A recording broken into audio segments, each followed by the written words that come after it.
Uy mga kaibigan, may interesting facts ako para sa inyo. Tungkol sa ating kakaibang kaibigan mula sa Australia, ang kangaroo. Alam nyo ba na ang kangaroo ay may superpower? Kaya nilang tumalon ng hanggang 3 metro ang taas. Parang 3 palapag ng building ang taas nun ha. Pero ang nakakatawa, hindi sila marunong umatras. Literal na forward lang ang alam nila. At speaking of amazing, yung mga mami na kangaroo may built-in baby bag.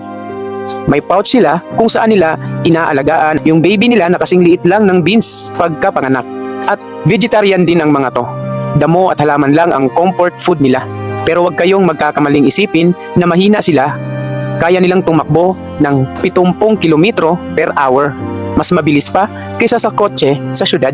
Kapag may boxing match naman ang mga lalaking kangaroo, todo sipa sila gamit ang malalaking paa nila. Parang dance battle na may kasamang martial arts. Kaya naman, hindi nakakapagtaka na sila ang naging simbolo ng Australia. Makikita mo sila sa pera nila, sa sports team, everywhere. Ang galing no? I-share nyo naman to sa mga friends nyo. Don't forget to like and subscribe para sa mas marami pang interesting facts. Alamat!